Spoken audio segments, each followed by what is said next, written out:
Dans la région de Koursk, nous sommes en train d'assister à un ratissage de fond en comble total de la région.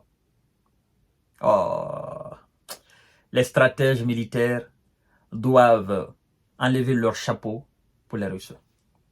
Vous savez, dans cette région, quand ils ont commencé cette marmaille avec cette communication de propagande et de promotion de cette incursion, la Russie ne s'est pas paniquée, n'a pas dit grand chose, a procédé tout simplement à l'évacuation de la zone.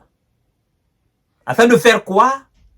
Afin de procéder à un ratissage de fond en comble total de la région. Et après avoir procédé à l'évacuation des civils, le nord, le sud, l'ouest, l'est, le centre a été bouclé. Les unités mobiles alors de M. Zelensky qui sont entrées là se sont vues complètement encerclées. Complètement encerclées. Parce que partout où ils pouvaient s'aventurer, tout a été coupé, tout a été fermé. Maintenant, il n'y a plus de porte de sortie et porte de rentrée. Ils tournent en rond dans ce cercle-là. C'est pourquoi vous les entendez. Nous avons pris telle localité, nous avons pris telle localité. En fait, qu'est-ce que la Russie a fait? C'est comme un groupe d'enfants qui entrent dans une cour dans une cour. Vous comprenez? Et alors les parents décident de fermer les portails, n'est-ce pas, des grandes cours qui entourent cette petite cour. Donc, une zone de sécurité a été, n'est-ce pas, installée autour des gars de Zelensky. Et ils ne font que tourner dans cette zone-là. Donc, ils ne peuvent pas sortir de ce cadre, de ce cercle. Et petit à petit, qu'est-ce qui se passe?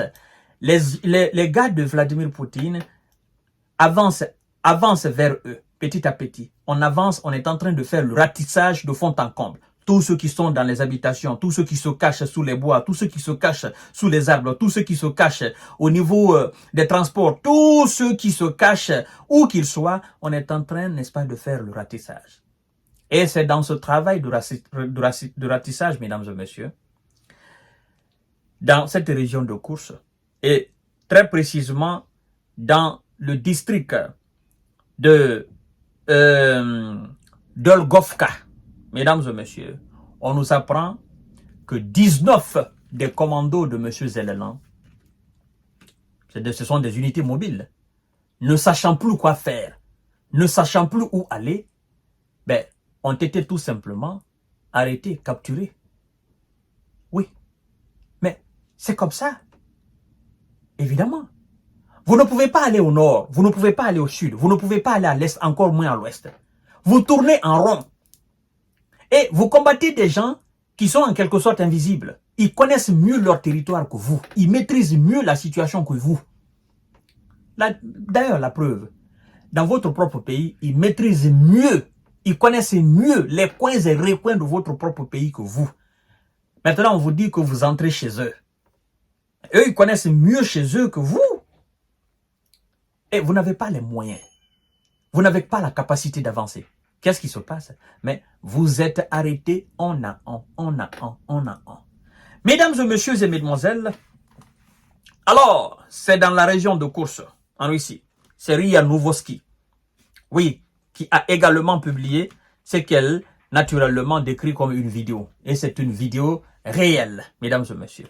Parce que, vous savez, les informations sont très bien vérifiées avant de les diffuser, mesdames et messieurs. 19 des commandos de M. Zelensky et de ses supplétifs, mesdames et messieurs, ont été arrêtés dans cette région et se trouvent à l'instant T même dans la main des troupes de M. Vladimir Poutine. On les qualifie de saboteurs. On les qualifie de terrou-terrou.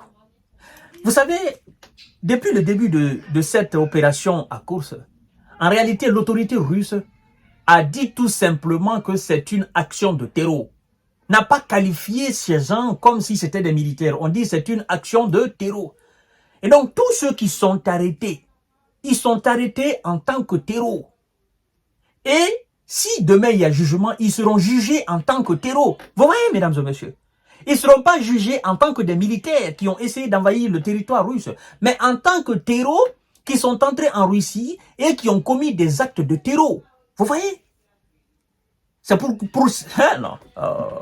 vous dire que ces gens n'auront pas le même traitement que ceux qui sont en train de se battre face à la Russie en territoire ukrainien. Je ne sais pas si vous comprenez.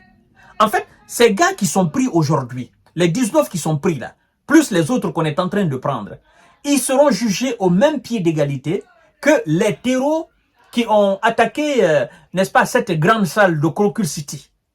Donc, quand on parle d'échange de prisonniers, par exemple, entre M. Zalelan et M. Vlado, certainement, ça sera des gars du territoire ukrainien contre des gars aussi du territoire ukrainien, c'est-à-dire des gars du côté territoire ukrainien russe, des gars du côté territoire ukrainien. Vous comprenez?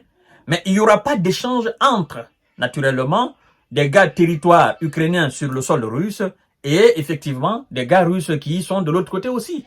Parce que ceux qui sont sur le territoire russe, les Russes les considèrent comme des terreaux.